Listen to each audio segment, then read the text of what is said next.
existence of fuel and the kind of changes we are seeing in the coming years are definitely going to put a lot of people on the offset, a lot of people on the fix, and a lot of people on the spot. These people may look at it as an infrastructure, they may look at it as a basic business, how they look at it on oil, petroleum, gas. But if you ask someone who has to do business around this, it's very, very difficult to actually roll out something which is not as of now settled or fixed. It is changing dynamically, and the change is in the hand of innovation. And innovation is something nobody can stop or it never stops. So, this particular session is going to debate and detail that how these stations, these locations, these points where we do charging or refueling are going to uphold the kind of transport we need, the kind of clean surface transport we wanted, be it buses, be it trucks. If they had to be charged somewhere from some depot, then how it can be, what it can be. If they can be charged on the way, on the run, then it can be convection or it can be a wind turbine on the dividers. And when you have to give a lot of heavy charge, like our stations having 3-4 megawatt, and if you look at these stations, they only charge 2-3 buses and cars. If you look at the pure full-fledged depot, which is very, very important for truck depot or bus depot, then you need much more power than that. Then what is the source of energy? How we can take from solar, how much we can take from wind, how much we can rely on hydrogen. So it's a lot of work to do, a lot of conversation to do. Without any delay, I want to introduce you with the panel. I don't need to read because I know each one of them for their specialities. Amit ji is going to speak much about what we also need as a guidance, that trucking and bus, what kind of requirement and what kind of ecosystem they will propose. Not only India, but all part of globe, there are pilots happening. There are clean surface transport, somewhere corridors, somewhere pantograph lines, somewhere convection. So what all brings us for that, that is what he may add to it. And representing ICCT, it is also worth spending much more time with him, so we are also holding him back for one more presentation after this. Then we have Mr. Subramaniam Pulipaka. He is from NSFAI, and NSFAI has been very, very instrumental with us to actually implement and realize the dream of not only me, but I think on a national level we have that clear intent to give open access and to also look at the alternative opportunity of each location, each sector of economy where there is a use and consumption of power. How it can be converted in solar, that's a debate which we all are fighting. It may be from open access, it may be from green registry, green asset registry, or what that he will dwell upon. Then we have Mr. Rana. Mr. Rana's team has given just now a presentation. So I may not be able to compile and compress everything what he's doing, but wonderful work. A person who is bringing many of the technologies from different part of the world. He is also not only bringing and just putting it, tabling it, he is also capably standing with the technology to do prototyping and bringing it for the mass adoption. So welcome all three of you. We have two more people on the dais, and both of them, they have their own speciality. I have heard a lot of things about convection charging. I knew nothing about it until I had a presentation from a company came from Israel, and they said we are doing it. It's happening. So I am bit, back school, what we call old school. What I don't see, I don't believe. So I said, is there any pilot which I can see in India, or I'll have to go to Israel? As of now, not. So after a gap, I met the team of Suzanne group, and then now we are signing that, packing it with the ink to get one convection wireless charging as soon as possible, wherever, whichever stage we can do it. Last but not least, the lady, she is a complete innovation and challenge in herself, which is bringing vertical turbine on highways, on the dividers. So that's what we only have heard on the LinkedIn videos. We have only seen on the couple of videos which inspire us, and we believe someday it will happen. But now we have real people who can talk about it. So without any taking any much time, I would say they can introduce about themselves, and anything which they find is very relevant to climate financing, they can start with that. So we'll start with the lady, and then we'll go ahead. So my name is Swati, and I'm the founder of many renewables. Primarily, my work is to do with micro hydro and micro wind turbines. So I develop the technology as well as figure out the manufacturing process. So we are a startup, and we are figuring out how to scale.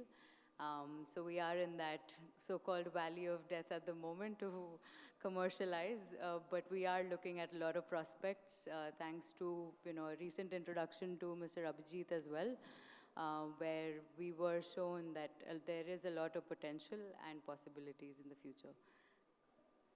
Hello everyone, my name is Narendra Sujan, and I'm the co-founder at HUSE Mobility and HUSE Energy. At HUSE, like Brijesh and Aryan mentioned earlier in various presentations and the opening speech, that the company was founded in 2019 with a vision of identifying and bringing in technologies that would really add value to our country and basically help us save Earth. So that is the mission that we've started with, and today we've been able to work on technologies where we are able to generate low-cost power using the dams, using floating solar technology, which is completely made in India. We are actually deploying our first project for floating solar in a month or so at a water body in Gujarat. Apart from that, we are also working, like Shri Vineet ji was mentioning about geospatial. We also have a technology for telematics and condition monitoring, which we are working with the Indian Railways for. Apart from condition monitoring and floating solar, we are highly focused on wireless charging. And wireless charging, we believe, is going to be a very significant solution for bringing in mass adoption for electric vehicles, which are completely agnostic to any kind of vehicle form factors. And this is a very critical point because, like Shri Amitabh Kanji mentioned, the load requirements for power required to electrify trucks and buses mainly are going to be tremendously high. Compared to a four-wheeler or a three-wheeler, it's not so difficult. So we envision wireless charging deployed on not just our state and national highways, but also within the cities, that completely enables the reduction of size of batteries, but also endless range. And this technology is also going to be completely localized in India. It is completely functioning at 16 plus locations as our presentation showed. And we are very excited to work with the government of India to take this forward. Thank you. Good afternoon, everybody. मेरा नाम दर्शन सिंह राणा है. मैं एक छोटे से गांव को belong करता हूं और वहीं से पढ़ाई लिखाई करके डिप्लोमा करके मैं बिजनेस स्टार्ट किया जॉब करते करते. तो मैं टेक्निकली ज़्यादा नहीं बोलूँगा क्योंकि टेक्निकल प्रेजेंटेशन जो मेरे प्रोजेक्टों के बारे में देने थे वो ऑलरेडी अभिजीत सिन्हा जी ने और बड़े बड़े स्पीकर्स दे चुके हैं. जो उनकी नीड थी वो सारी नीड हमारी अकेली कंपनी पूरा करने को तैयार है. वो सारी टेक्नोलॉजी हम साथ में लेकर बैठे हैं जो आज सुबह से हम सुन रहे थे. सिर्फ हमारे पास कमी है वो है फाइनेंस की. तो इसीलिए मेरे को अच्छा लगा कि आज क्लाइमेट फाइनेंस पर सब लोग बात कर रहे हैं तो क्यों ना मैं भी जाऊं. और साथ में मेरे को लगा कि यहाँ पर काफ़ी फंड मैनेजर्स, बैंकर्स सभी बैठे हुए हैं तो क्यों ना उनके साथ एक गुफ्तगू करूं.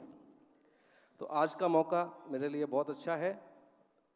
मैं किसी तकनीक पर काम नहीं कर रहा, मैं सिर्फ लोगों की समस्या सुलझाने के लिए काम कर रहा हूँ.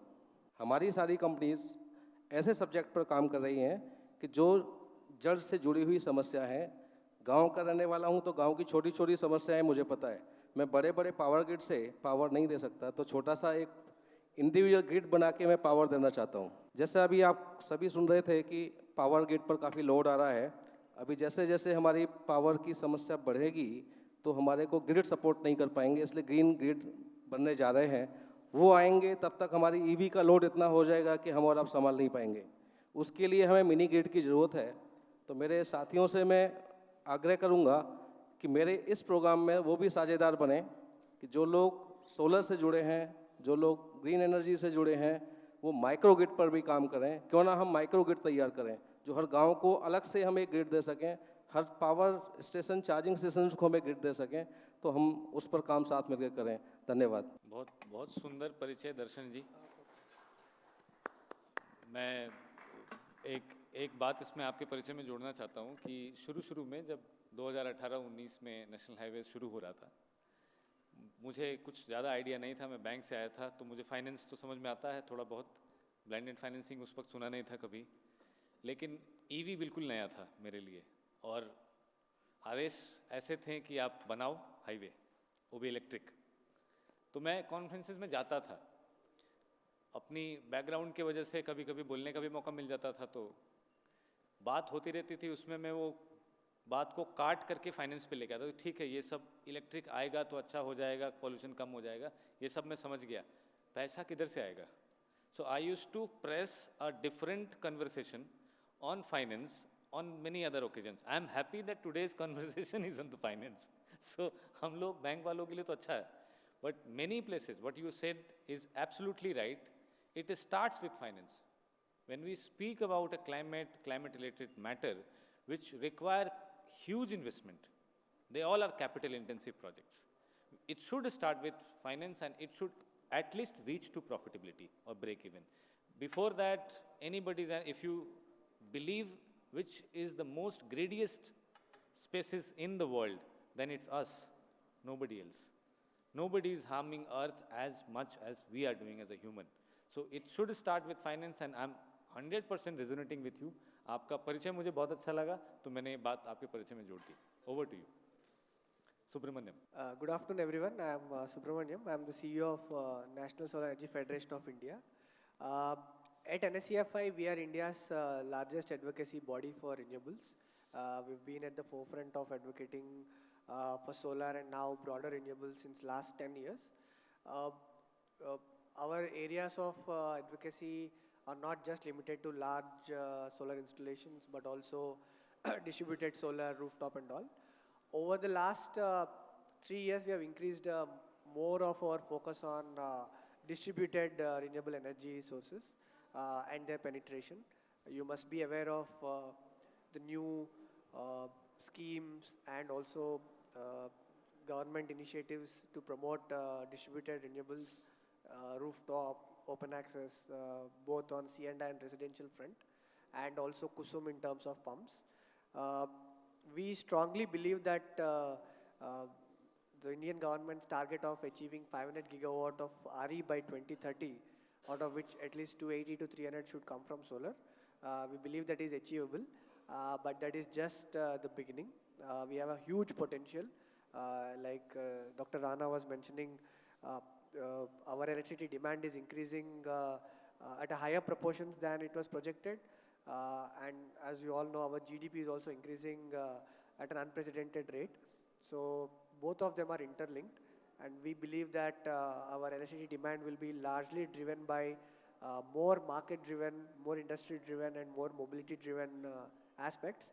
And as a renewable energy generation source, solar and other allied technologies, including storage, should be in a position to aid the growth of the country and also the progress of the nation. On the front of charging and e-mobility, at NSCFI, we are now about to inaugurate our first PV plus EV charging station in the HUSE market. We'll be inaugurating it in February, mid-February this year. That is going to be a pilot to demonstrate how, if at all, serious players can utilize solar and charge, use it for charging their charging infrastructure, which in turn can help power more electric vehicles which are there or which are visiting that market at that point of time. We would want to also collect more inputs via such pilots across the country. Abhijit ji's clarion call for solarizing or rather electrifying highways with renewable power is something that all of us resonate with. And I believe that we are at a very I think someone mentioned also we are at an inflection point today in our country's journey to renewables. If done well, we can maybe in charging itself, we can ensure that we are 100% dependent on renewables. So this is my 2 cents in the beginning. As we proceed in the discussion, I'll be happy to add more inputs. Thank you. Thank you, Subramaniam. You have a lot of work to do with us to actually achieve this dream. But if we just go a little bit on the bird eye view, Amit ji has a lot of insight about the kind of demand electric mobility or trucks and buses will create in some time. Is it looking like you to an achievable dream to making e-highways independent from thermal grids? Because some dependency will definitely remain, and you have a lot of insight on the bus and the future of how bus and trucking is going to happen. So I'm starting my first question with you so that we can go back and take more questions to it. Yeah, no, thanks a lot, Abhijit ji. I think what Mr. Kant spoke in the morning about electrification, whether it's battery electric or hydrogen, and he mentioned that it's a major shift which is happening more from the industrial competitiveness side, economic growth, jobs, prosperity, climate change, and so on and so forth. But it's also a very, very important issue for public health. And some of us who are based in Delhi or who are here in Delhi, once you go out of the room and you realize why it is so. We did some research about 3-4 years back to understand what's the public health impact of the emission that comes from tailpipe of motor vehicles. And we realized that India loses about 75,000 lives every year. These are premature death that happens which are directly attributable to transport vehicle exhaust alone. So even if we leave the economic growth, prosperity, jobs, everything aside, I think the public health argument is also a very, very strong argument on why we have to clean our transport system. Now with that as a background, I think if you look at the transport emission, roughly about 14-15% comes from greenhouse gas emission come from transport sector, which is not that big as of now, but that the fastest growing sector. So 15% today may not be 15 years, 15% 5 years down the line in the business scenario. And within that segment, 90% comes from road transport. So if we have to achieve net zero 2070, we have to achieve net zero transport. And we have to achieve net zero transport, we have to achieve net zero in the road transport sector. And therefore, that's very important. And if you look at the transport segment emission, then trucks alone, medium and heavy duty vehicles, contribute almost 50% of the emission. So while two-wheeler, three-wheeler is a good story and we have a very powerful story to say, the bus is also massively kind of increasing on electrification, which is good. But what do you do with trucks is equally, if not more important. And I think that's where we have to start deliberating, because the market is very different. It's a very fragmented market. 75% truck owners in India have 5 or less trucks. Our efficiency is not that effective. Typically, a truck in India does 2.5-3 trips a month. Almost 50% of the time, the truck is waiting to either enter the factory or come out of the factory. So I think there's a lot of inherent issues with the logistic industry. And as the industry moves a lot on road-based system, how do we improve this is going to be very important. We'll come to it later on, but I think just wanted to paint a picture of the problem. And it's a very neglected subject. I am a transport planner, and if you look at any city's transport plan, everyone talks about mobility, which is important, but what do you do with the logistics is equally, if not more important. And how do you then address this is going to be very, very important, both from the climate change, from the public health, but also from the economic growth and prosperity point of view. But I'll end over here for now. Thank you. So what I understand, Amit, is maybe we are not looking at the whole picture in one go. We are looking at pictures in pieces, and by the time it is coming to us, it is either broken or it is split into some different, which we cannot recollect together. So I'm trying to recollect how mobility, transportation, public health, climate financing, then renewable energy, and the use of right fuel for the future, and then to uphold this, the kind of reforms which we required, the kind of handshake between different verticals is required, is something which need to look upon.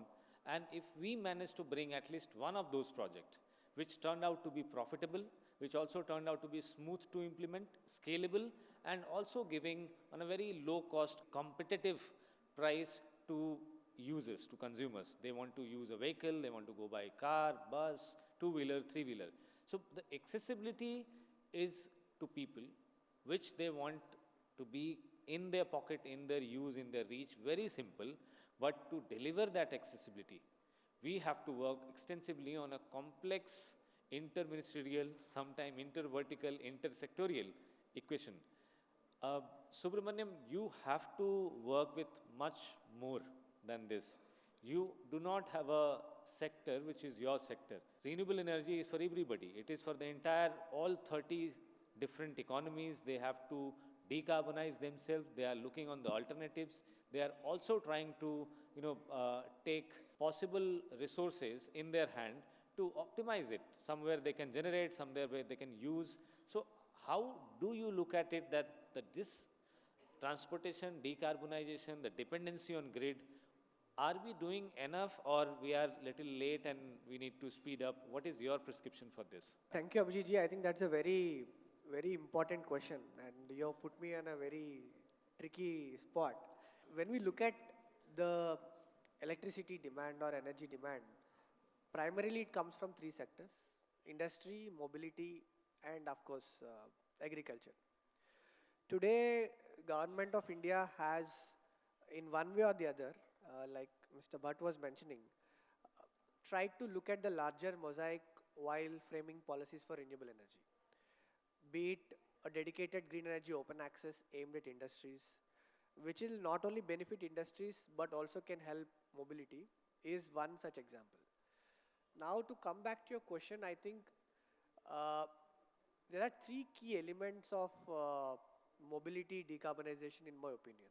The first one is, of course, on the vehicles that are used for personal purpose, private vehicles. Second one is, of course, the three and four wheelers, which are also of quite a few number. And third, of course, is the trucks and other large vehicles which are used for logistics and other purposes. Now, all three of them in one way or the other can be powered via either a direct electric vehicle or some fuels which are future fuels, including biofuels, if not others. On the electric vehicles front, I mean, it would be an irony if you buy an electric vehicle and charge it from a grid that is predominantly a thermal powered grid. So on that front, I think today government has been doing a very commendable job. By 2030 December, we are scheduled to have at least 50% of our energy generation coming from renewables. So that means you have you're reducing the consumption of or the dependence of conventional power on the e-mobility infrastructure. But we can actually do more. For example, today there are three main provisions that the e-mobility industry can leverage and become completely neutral, carbon neutral. I'm telling 100% RE. First is the green energy open access rules. Government of India on 9 July 2022 has announced this green energy open access, where any load above 100 kilowatt, you can connect that load via open access powered by renewables. In any part of the country, you can install the generation source and wheel the power for free. The charges of transmission are free until June 2025. Of course, we have sent a request to Mantri ji to extend the deadline of June 2025 to December 2030 so that we can get more beneficiaries for that. So I assume most of the charging stations will have more than 100 kilowatt of sanctioned load. I was talking to Nishant before he left. He was mentioning about 300 or something odd or 150 kilowatt of something connected load. So this is a very good opportunity. Second is, today renewables or solar is no longer a day power or an intermittent source. Combined with storage, today we are able to offer firm, dispatchable, renewable energy that can help you power your establishment, be it charging station or anything, 24/7 round the clock. Of course, it will be solar plus wind plus storage, not necessarily installed at the venue of or the site of the charging station, but that can help you power your entire charging station Hmm. with full renewable energy and uninterrupted supply. This is second option. Third, of course, is the easiest but the costliest option is you have, of course, there are a lot of constraints in this, where you have in situ rooftop installed plus a stationary storage to a capacity that can help you augment the demand that the charging station demands. So in all these three things, I think we need to have pilots which can help us give or rather enlighten us on the viable business models that can help. I can see a situation where renewable energy companies will come to charging station providers and sell this as a service. So For in- example, So in an, yeah, please complete. for example, today we have something called as a energy exchange, and we also have a green day-ahead market, which is GDAM, where you can only dedicatedly buy renewable energy power from the exchange. Right. By the virtue of being renewables and because of progressive policies the government has introduced, the power cost is very less there compared to the conventional power. Correct. So instead of the entity by going to the market every day, a renewable energy provider can come to a charging station in Jaipur and say, okay, I will give you this much units based on your demand curve for these many hours, for these many days at this rate. I see that market forces taking over as soon as we are able to demonstrate it. But for demonstration, I think we need to have some very good pilots to show that this is a viable model. So if I take this as my takeaway from solar side, from renewable energy, RE side, then before discussing about open energy access, whenever we used to pitch by the load which we had on the stations, we were told that this kind of load, if it is coming in a short period of time, grids and the discoms are not prepared to deliver. So definitely you will have to work, and if you have to work, then which side? Are you going to work on the big solar park, thermal grid, or somewhere you will have to generate energy? So why not on the station is some idea which we are exploring with Ranaji and other panelists, also with Newman and SR, to understand that why to have an dependency. So just to take the conversation forward, I'm skipping Mr. Sujan for you. You had a wonderful presentation. In interest of time, we have to complete couple of more very important technical sessions. What is your understanding of balance, Swati? For 10-kilometer installation of wind, vertical turbine of wind, in front of the station on the dividers, what does it bring to me as a power source? Thank you for the question. I mean, that was my primary goal, to understand, where I can deploy the technology that I had developed, usefully. The primary problem with other types of renewables like solar is the intermittency, which is why you need a lot of battery storage capacity for it. And highways are a location where you're already seeing a lot of vehicular movement. So that can actually translate into wind energy that can be utilized for charging stations. So you can convert that DC power into an electrical car charging unit, or you can use that electricity to even make hydrogen using the electrolyzers. So that is the kind of split that you can have, and these kind of turbines can be placed, 5 to 10 kilometers before and after these charging stations, and can readily produce electricity locally and provide that, infrastructure for that charging station. So that is where, that innovation plus availability of all of these resources comes in.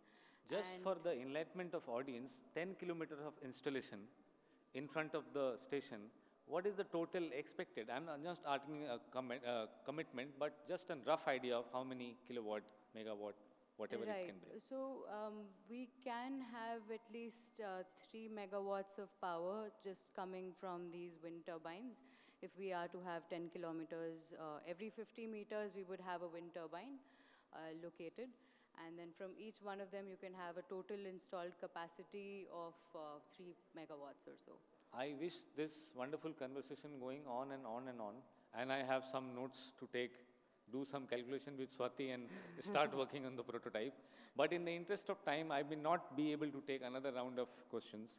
But I'm glad that if you are saying 2 to 3, maybe in a conservative side, even 1 megawatt in 10 kilometer, Yes. plus minus, or maybe 10 plus and 10 minus. After each 55 kilometer, we have one station, and that 10 kilometer definitely on the next very closest stretch of the station, if they are equipped on the divider with vertical turbine, we have off-grid connectivity from thermal grids.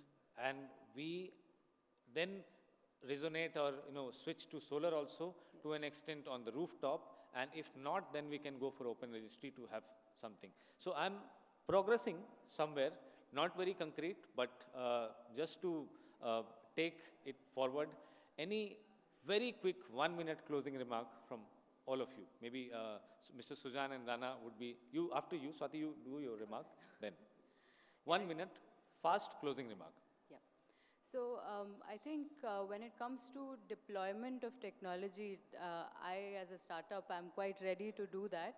It's a matter of finance being available to us to deploy these type of solutions. Because we are ready as a technology. We've gone out and tested this at IIT Roorkee as well. So we know that it works, and we know that we are capable of deployment as well. So we're just looking forward for a Thank you. Most potential welcome to the outcome. family. We will do some meaningful work. Yes, Mr. Sujan. I'd just like to build on, and I'll probably take 30 seconds more if, with your permission. I would like to build on what Subramaniam sir mentioned, that we are able to solve to a large extent renewable energy powering the electrification and the charging requirements for the EV adoption. And he did mention that storage is playing a large part of that. But what we bring on the table with wireless technology is we are able to reduce the load on the grid, which is a major factor to drop cost, as well as handle the grid in a much better way. Because of the intermittent method of charging, the method while driving with dynamic charging systems, and it being at low capacities, it helps charge the buses for longer times and trucks for longer times, but truly enables the vehicles to come down on size as well, helping the grid at the same time. Thank you so much. Thank you. Interesting observation. As our friend Mr. Amit has told about costing part and reliability of the resources, so we have to think about the long range vehicles like trucks and all. Trucks cannot depend upon batteries, so it requires hydrogen. Either you go for hydrogen fuel cell or you have to go for ICE engines of hydrogen. Right. So our industry should look forward for developing ICE engine for trucks, or has to convert with fuel cell hydrogen trucks. Very Thank true. you. Subramaniam. I think the time is right. We are today, as we speak, at the crossroads of accelerated growth in every sector, not just mobility. I think if we are able to, the technology part is perfect, policy is there. The only missing piece, what you mentioned, is the finance. If we're able to crack that affordable finance equation, we should be in a position to at least start off with a few pilots and then scale it up. And then maybe jointly we can ask the Ministry of Power to create a dedicated tariff for charging stations and treat them not at par with commercial load, but also at par with maybe RE sources, so that you get more incentives and are subjected to less restrictions. That can be one of the way forward. Amazing. Thank you. No, I think just quickly that, just echoing the words of Mr. Amitabh Kant, I think the growth is in the sunrise sector. Electrification of transport, be it battery or hydrogen fuel cell, is the sunrise sector. And that's where we have to kind of concentrate. Maybe 10, 15 years more, and then the ice age will end. And so we have to be prepared for it. Thank you, and I believe it's a wonderful panel, and this conversation, if it may go continue, we will definitely come out with some calculation that works towards this direction. So let's cheer up to that calculation that we will be doing off the ground now. Thank you.